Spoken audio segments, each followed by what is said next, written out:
Matthew chapter 11, 28 to 30. Are you tired, worn out, burned out on religion? Come to me. Get away with me and you'll recover your life. I'll show you how to take a real rest. Walk with me and work with me. Watch how I do it. Learn the unforced rhythms of grace. I won't lay anything heavy or ill-fitting on you.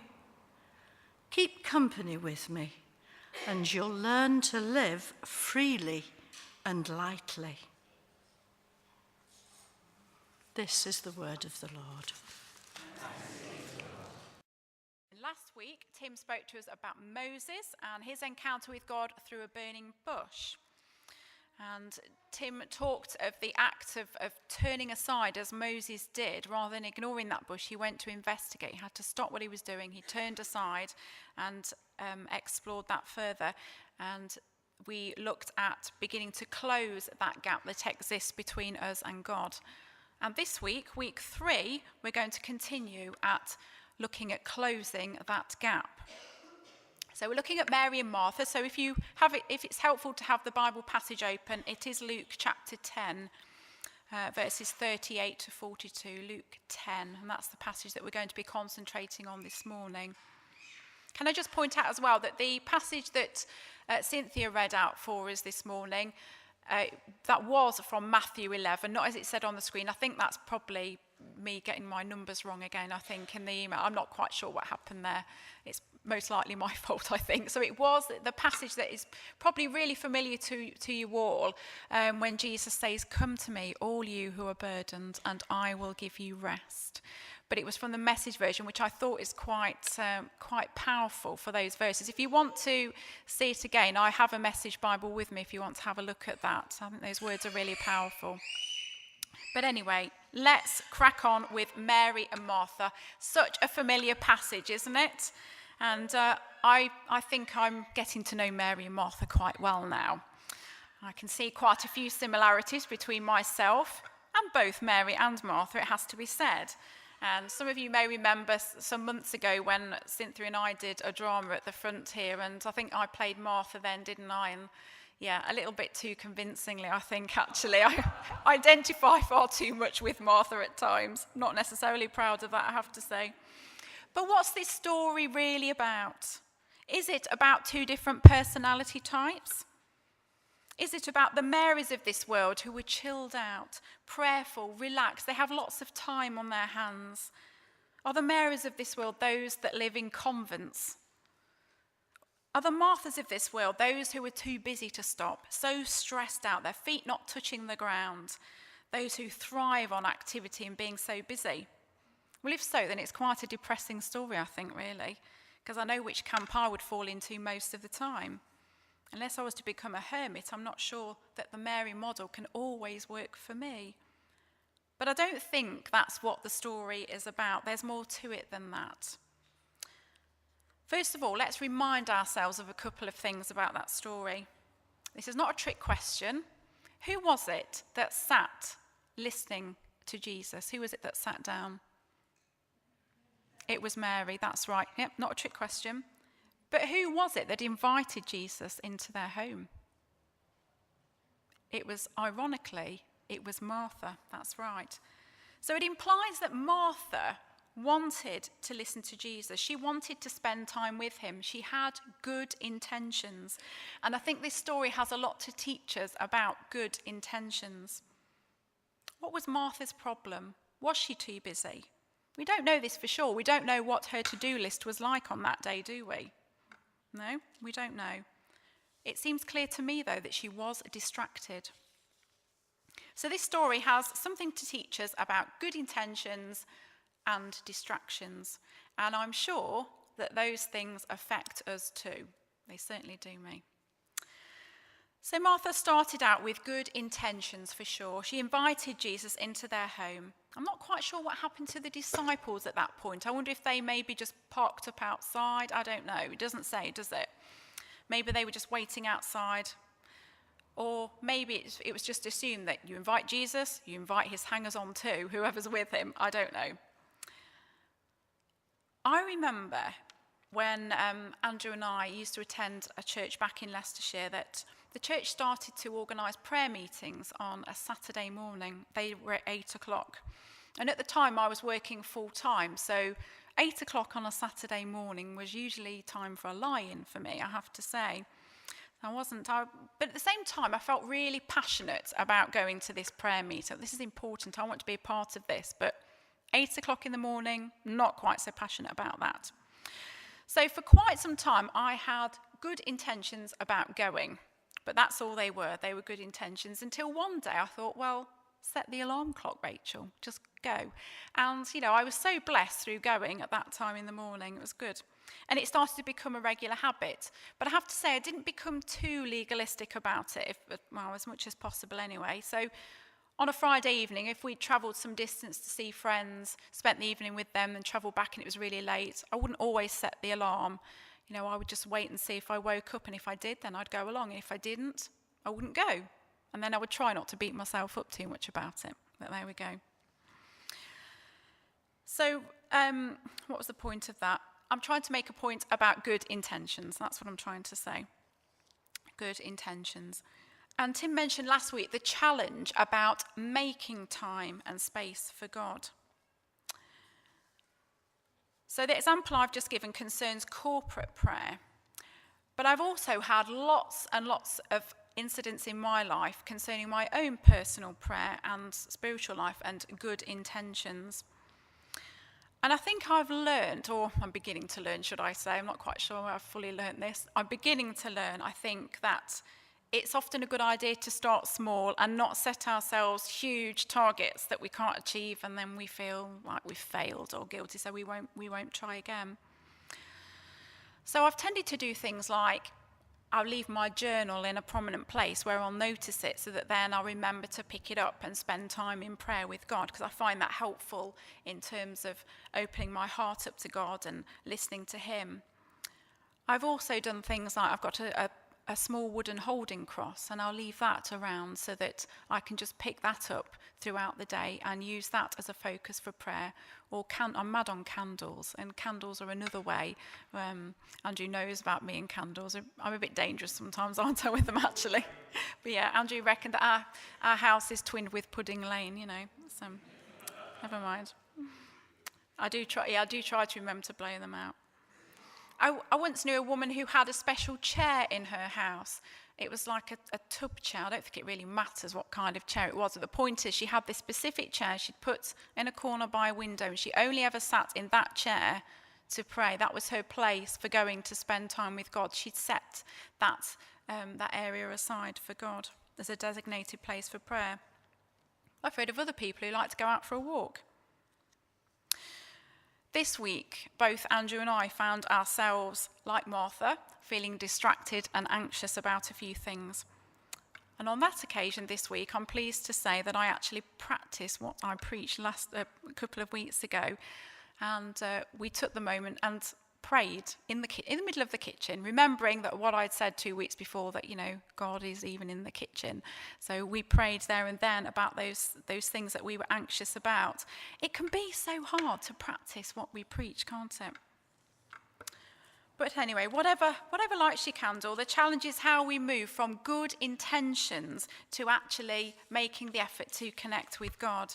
And Martha began with good intentions. She welcomed Jesus into her home.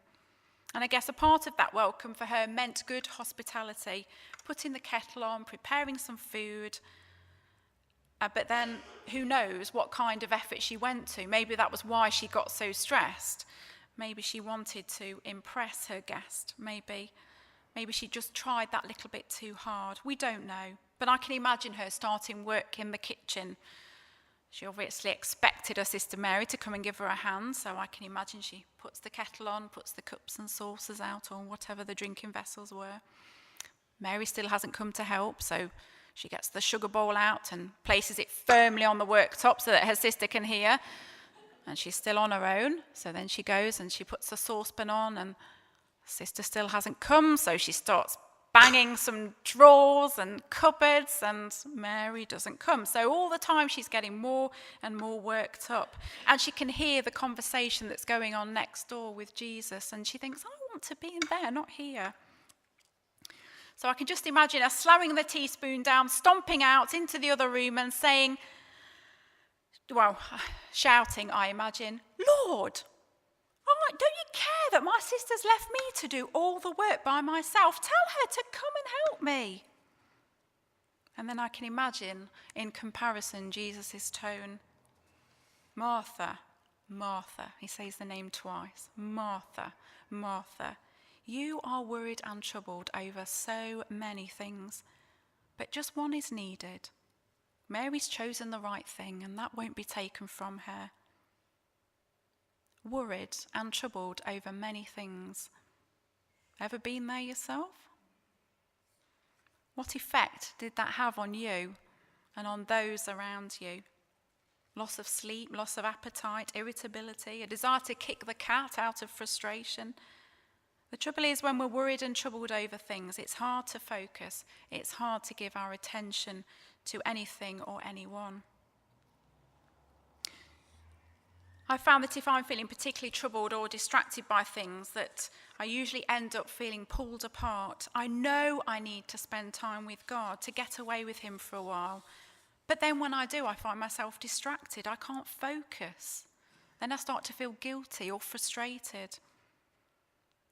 But experience is beginning to teach me. It's beginning to tell me that I need to push through this, to persevere, to spend time with God, regardless of how I feel. And sometimes God speaks through these really difficult circumstances. Sometimes he speaks right into them.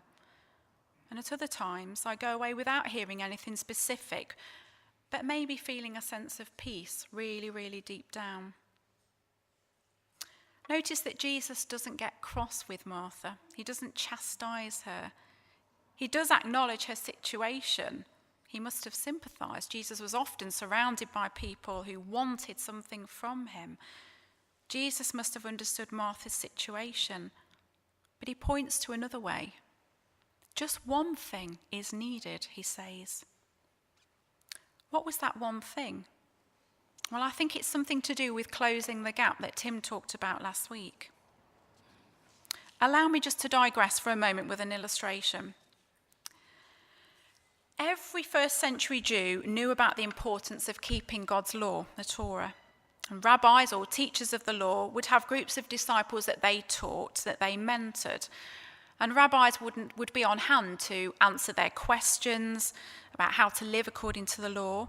But they'd also live by example as well. They would show how to do that. So the disciples would follow them really, really closely, looking at how they deal with different kinds of situations and circumstances as they arrive. And there's a first century Jewish blessing that goes like this. May you always be covered in the dust of your rabbi. May you always be covered in the dust of your rabbi. Now, what kind of blessing is that really?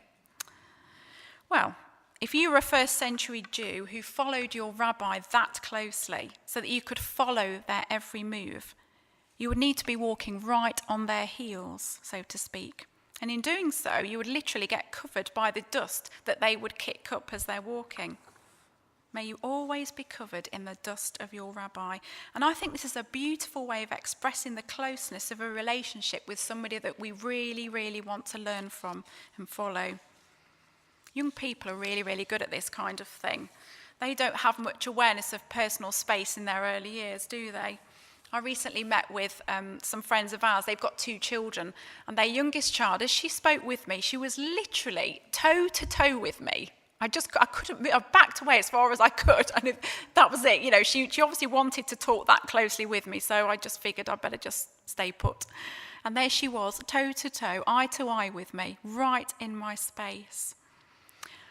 And I imagine that when Jesus scolded those disciples who stopped the children from going to him, I wonder I can just imagine that those children were probably climbing all over Jesus. I imagine they were right in his lap. Maybe that's why the disciples said, "Come on, give him some space, go away." But he scolded them, he stopped them, said, "No, let them come to me." I can just imagine them all over him.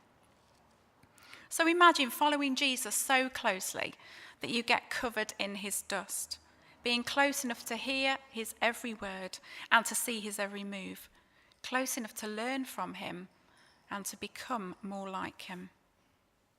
Mary had chosen the one thing that was needed. This doesn't mean to say that forever sitting in contemplation with God and never lifting a finger again is what that means. No. Jesus didn't keep his disciples seated at his feet, did he? He told them to go. He told them, "Come, follow me." Mary had chosen the one thing that was needed. She started to close the gap. She drew close to Jesus. Drawing close to Jesus sometimes means stopping and withdrawing from the busyness of life for prayer or an extended time of retreat for worship and so on. But drawing close to Jesus is something that we can learn to do more frequently than that, not just on Sundays or retreat days, but every day. And Tim spoke last week of practicing the presence of God. And I think this is the key. This is the thing that Tim's spiritual director was talking about. Do you remember when he gave the example of the nun who had said something about putting the bath plug in? She said doing one thing at a time and doing it with meaning. And the example was putting the bath plug in, wasn't it? Doing that, just that one thing and nothing else. And as was rightly pointed out last week, this is a life's work. So 2 examples as I finish. Last week, when I woke up early again, with my mind going over lots of things in a Martha-type way, I tried again to practice what I preach. I lay in bed for a while. It was still dark. And eventually, I decided to seize the moment. I went downstairs and I lit a candle. But that time that was spent with God was full of distractions. It wasn't the easiest of quiet times. But I stuck with it. Then a verse came into my mind from Matthew 11. It was the one that Cynthia read out. Coincidence? One of those things that you could easily dismiss? Well, I took it as a gift from God, so I spent a few minutes mulling it over, meditating on that verse. Did I feel different afterwards? I'm not sure I felt anything as such, but I did go about the rest of the day in a more peace-filled way deep down. Coincidence? Maybe. I like to think there was more to it than that. Then on another occasion this week, I was with a friend who seemed to be in the same place as I was spiritually. Funny how we found ourselves together in the same situation at the same time. Coincidence? Maybe. We prayed together before I left, and God gave me a vision, and that's not something that happens frequently for me. I nearly dismissed it. It was one of those things, "Oh, that's a bit random, Rachel, just miss that." But I didn't.